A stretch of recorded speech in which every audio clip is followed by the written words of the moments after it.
La série Mars de Dongbei, dont vous retrouvez les tests directement sur ma chaîne, s'enrichit d'une nouvelle génération 4K laser capable de gérer la HDR10+. Bienvenue sur AliExpress pour le test du Dongbei Mars Pro 2. Et si vous voulez découvrir au travers de cette vidéo, vous pouvez me croire, Dongbei c'est du lourd. Et pas uniquement au sens propre, puisque le projecteur pèse quand même 4 kg, malgré des dimensions contenues de 23,5 par 20 cm de profondeur et 16,5 de hauteur. Non, c'est du lourd parce qu'il est censé envoyer 2450 lumens, décoder la HDR10+, décoder le DTS-X, balancer du bon son grâce à deux haut-parleurs stéréo de 12 watts chacun. Il utilise une source lumineuse laser ALPD avec une durée de vie de 30 000 heures. Il s'agit bien sûr d'un projecteur 4K qui, grâce à la puce DMD047 de chez Texas Instruments, qui initialement fonctionne en Full HD à 240 fps, permet, via traitement XPR, de passer à de la 4K 60 fps. Il supporte la HDR10+, la HDR10, le HLG, permet d'obtenir une image allant de 60 à 200 pouces. Sur un ratio de 1,27 pour 1, il est quand même recommandé de ne pas descendre en dessous des 80 pouces de taille idéalement. Autofocus, correction trapézoïdale, verticale ou horizontale, évitement d'obstacles, alors je suis pas très bon mime, adaptation à la taille de votre écran, en tout cas de projection, si jamais vous utilisez autre chose que de la peinture acrylique pour projeter sur le mur. Vous trouverez à l'arrière une sortie casque 2 ports USB 2, somme toute assez classique, pas d'USB 3 malheureusement, de la HDMI ERC, de la HDMI 2.1, de l'SPDIF ici pour la partie optique, une entrée LAN pour le connecter à Internet et bien sûr la partie électrique. Pour la partie sans fil, il gère bien sûr le Wi-Fi 6, il gère le Bluetooth 5.2, il dispose de Google TV à l'intérieur, d'une capacité de décodage, comme on l'a vu, du DTS, du DTS-X, de la partie Dolby Digital, Dolby Digital Plus. Et cerise sur le gâteau, Netflix fonctionne. Que demander de plus, à part le tester en vrai? Avant d'entamer la partie image, je voulais vous montrer ce socle qui va faciliter grandement la projection. Il permet au projecteur d'effectuer une rotation à 360 degrés autour de lui-même, grâce à la roue caoutchoutée située en partie inférieure. Et il permettra aussi d'effectuer une projection au plafond, grâce notamment à l'espace que vous avez ici qui permettra de faire passer les câbles. La projection que vous allez regarder aujourd'hui sera réalisée sur une toile Vivid Storm, une toile de 100 pouces, qui n'a rien d'obligatoire. Je tiens à vous le dire, à titre personnel, je projette sur mur, sur peinture blanche acrylique, mais j'avoue qu'une toile a quand même ses avantages en matière de gestion des contrastes, en matière de luminosité, que n'a pas une peinture classique. Voilà la télécommande Bluetooth assez simple, comme vous pouvez le voir, on notera surtout l'accès aux raccourcis, comme par exemple YouTube, Netflix et Prime Video, ainsi que la gestion des commandes vocales. Bon, vous pardonnerez l'image bancale, là je suis en train de faire la mise à jour. Bienvenue sur l'interface de base du projecteur avec cette première approche assez réjouissante. On est en plein jour, même si j'ai 2 volets fermés sur 3 à l'intérieur de mon salon. La plus grande baie vitrée est quand même ouverte, et malgré tout, j'ai une belle image, j'arrive à bien distinguer directement, alors grâce à la toile en partie, mais sur un mur acrylique ça aurait fonctionné relativement correctement, j'arrive à bien voir l'image, preuve que le niveau de luminosité est au rendez-vous. Attention, ça ne signifie pas pour autant qu'il s'agit d'un projecteur parfait pour projeter en plein jour, ça signifie juste que c'est une option pour avoir une image relativement correcte, mais quand même délavé par la concurrence du soleil. Le projecteur ne peut pas concurrencer le soleil de toute façon. Pour avoir une belle image, il faut faire ceci, un minimum de pénombre à l'intérieur de la pièce que vous allez utiliser, idéalement le noir complet, et vous pourrez en tirer pleinement parti. Et là, l'image commence bien. On va pas commencer par ce sujet-là à l'intérieur de la vidéo, mais je voulais vous montrer ça. Allez, on commence par les constantes. La télécommande répond absolument impeccablement, le projecteur lui aussi, avec une navigation à l'intérieur des menus fluide. Il ne fait aucun bruit. Il est pour l'instant de l'ordre de l'inaudible. N'est pas dit qu'en plein été, il n'y a pas le ventilateur qui se mette en jeu. Mais là, en tout cas, à cet instant précis, il est au top. Il est très important de noter que c'est ma caméra qui vous retranscrit l'image à cet instant précis. Vous ne pouvez donc pas voir ce que moi je vois réellement. On va faire des tests de correction trapézoïdale. Lorsque vous bougez le projecteur, il doit être en mesure d'effectuer sa correction trapézoïdale de manière automatisée. Et regardez, c'est quasiment de l'ordre de l'instantané en live. Dès que je le bouge, alors là en plus il est positionné sur un environnement relativement peu stable, la correction se met en jeu immédiatement et elle est assez magique. Le projecteur est aussi en mesure de détecter un obstacle lors de sa correction trapézoïdale.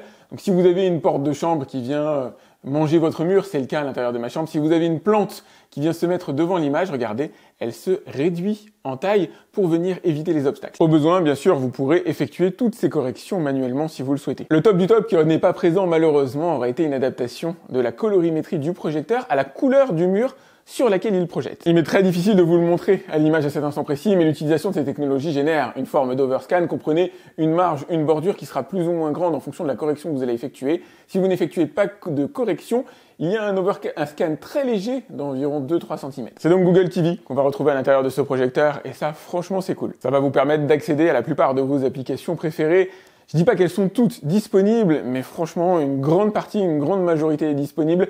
Je les ai pas toutes installées. J'ai mis celles que moi j'utilise de manière générale. Et c'est presque avec bonheur qu'on va retrouver Netflix à l'intérieur de ce projecteur qui fonctionnera dans la définition pour laquelle vous payez, évidemment. Vous pouvez avoir l'abonnement Full HD, l'abonnement 4K. Encore une fois, c'est nickel, c'est impeccablement fait. C'est la version officielle, la version originale de Netflix, je précise. C'est pas tous les projecteurs qui en sont équipés. Bon, pour une question de droit d'auteur, malheureusement, je peux pas vous en montrer beaucoup plus. Après, vous allez bien sûr retrouver les basiques, comme Prime Video. Donc idem, pour une question de droit d'auteur, je peux pas vous en montrer grand chose, mais vous allez retrouver dessus l'excellentissime The Boys, à réserver aux adultes. Et bien sûr, le presque indispensable Molotov TV qui vous permettra d'accéder aux chaînes TV, on va dire hertziennes pour le langage à l'ancienne. En Full HD, ça va dépendre de votre abonnement avec un préchargement qui, comme d'habitude, est effectué en basse définition. Et au bout de, 5 à 10 secondes, vous parvenez à la haute définition.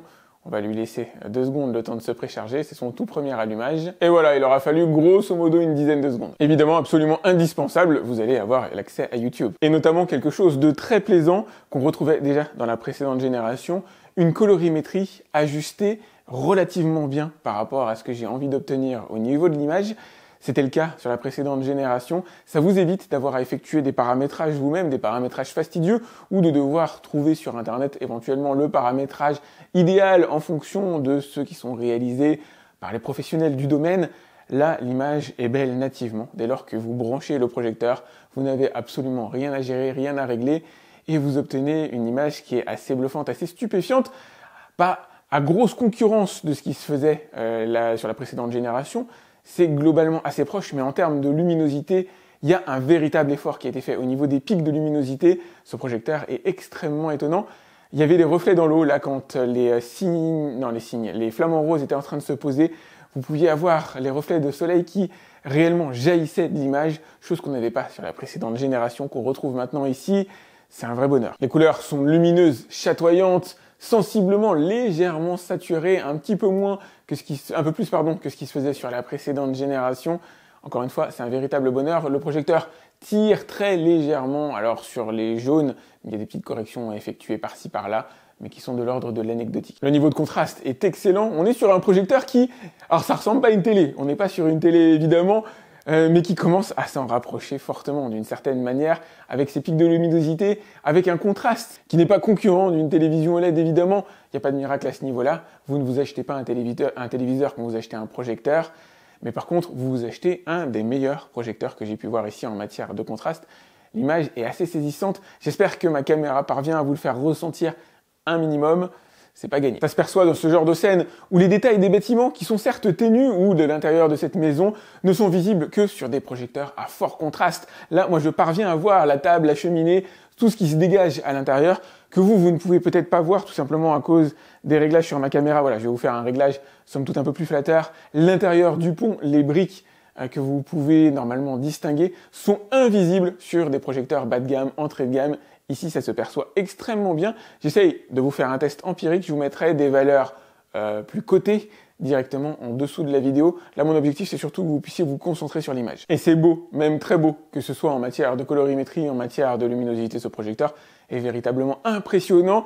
On notera la présence du MEMC qui permet de fluidifier l'image, technologie qui est pour moi absolument indispensable à l'intérieur d'un projecteur pour faciliter la conversion, en tout cas limiter les effets de saccade qu'on pourrait avoir sur des projecteurs qui n'ont pas cette technologie-là, liée à la conversion des 24 images par seconde dans lesquelles les films sont tournés la plupart du temps, vers du 60 images par seconde, qui est la fréquence utilisée par ce projecteur, et puis par la plupart des projecteurs d'ailleurs de ce type-là de manière générale. L'image est impeccablement fluide, elle est inattaquable à ce niveau-là, et encore je l'ai laissé sur moyen, ce qui est largement suffisant. Parmi les bonnes choses, évidemment, vous allez pouvoir accéder au réglage du projecteur à l'aide des boutons qui se trouvent sur le profil de la télécommande.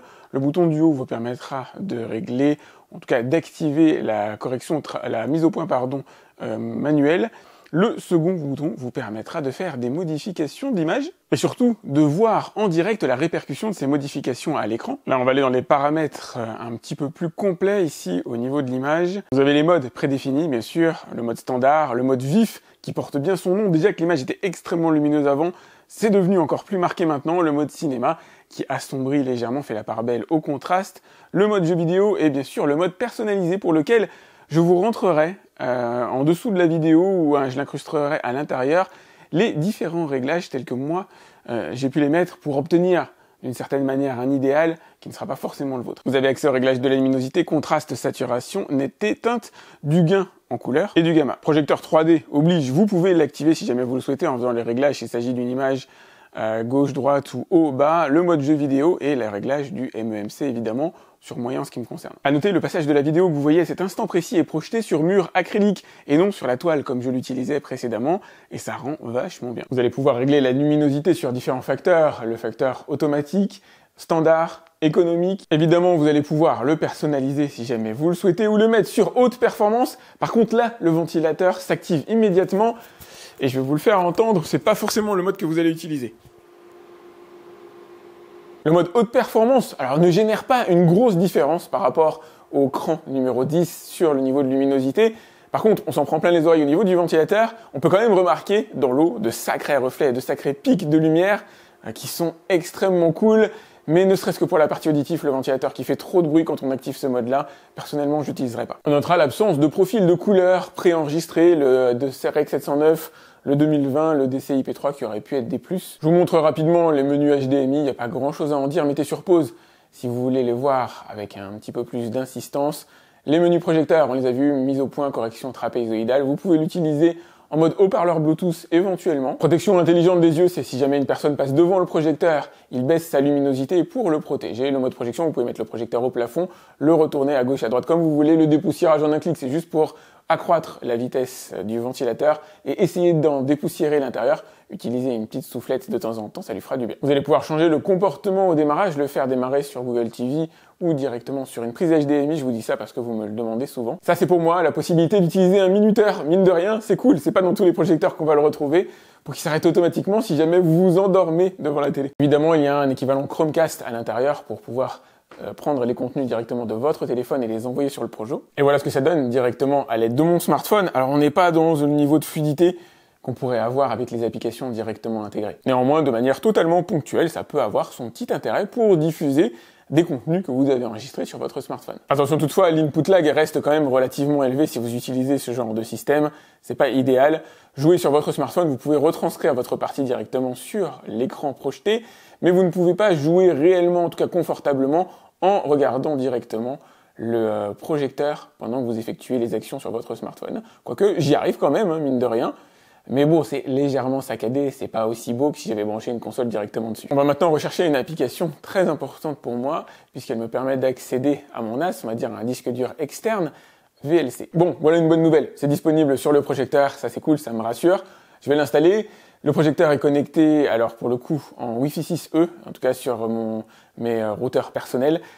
Ça télécharge rapidement, d'autant que j'ai la fibre à la maison. Si c'est votre cas aussi, normalement, vous ne devriez pas ressentir de grosses limitations. On notera toutefois qu'un projecteur n'est pas un PC, c'est forcément un petit peu plus lent. Je vais aller sur mon réseau local. Et on va faire des tests de puissance intrinsèque au projecteur, voir ce qu'il est en mesure de décoder. Vous êtes sur un flux Full HD, encapsulé en MKV, encodé en H264.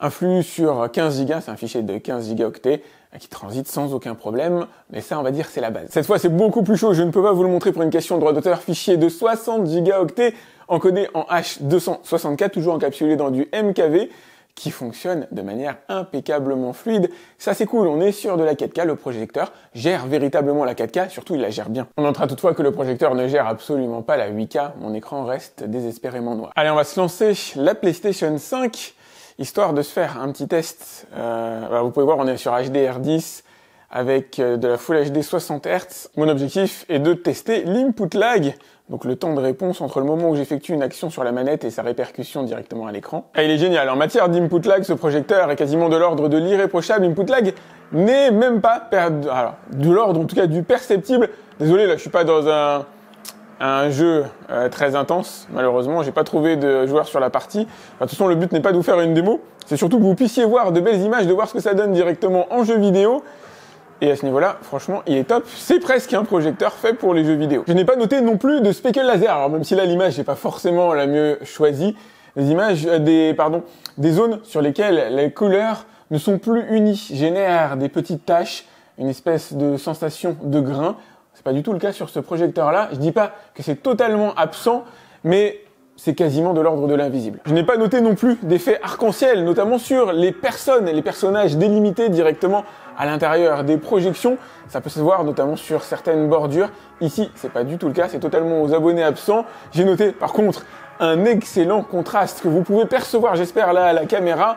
C'est vraiment un des meilleurs que j'ai pu avoir jusqu'ici. Je vous laisse apprécier la manière dont les couleurs ressortent ici par rapport à la teinte noir profond qu'on peut avoir sur cette image qui est véritablement faite pour. Le pic de luminosité en dessous du cheval, c'est vraiment bluffant. On notera quand même de temps en temps une pointe de saturation qui peut être légèrement corrigée avec l'image, mais qui va dépendre aussi de ce qui est affiché à un instant T. Les couleurs, les zones lumineuses ne baffent pas sur les zones les moins éclairées. En matière de qualité d'image, c'est véritablement un des meilleurs projecteurs que j'ai pu avoir entre les mains jusqu'ici. Et ça continue au niveau du son. Ce projecteur est assez remarquable à ce niveau-là, avec presque un niveau de profondeur.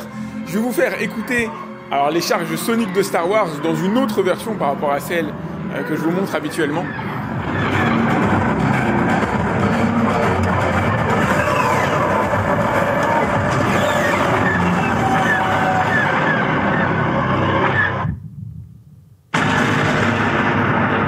Ouais, c'est pas mal du tout. On n'est pas encore dans un niveau cinéma évidemment, mais c'est pas mal. Ouais, et ça se poursuit au niveau des voix qui sont extrêmement bien définies. Encore une fois, avec une vraie profondeur. C'est un projecteur que vous allez apprécier utiliser au niveau du son et vous n'aurez peut-être même pas envie d'installer un kit de son externe, même si c'est tout à fait possible. Bon là, je vais pas vous faire écouter, il n'y a pas grand chose non plus de très passionnant. Je sais pas, voilà, moi je l'appelle votre ange gardien, c'est votre petit porte-bonheur. Je vous le dis fréquemment, le bonheur c'est simple comme un vidéoprojecteur et celui-là est clairement un des meilleurs que j'ai pu tester jusqu'ici, à concurrence réellement de toutes les meilleures marques qui peuvent sortir des projecteurs sur le marché.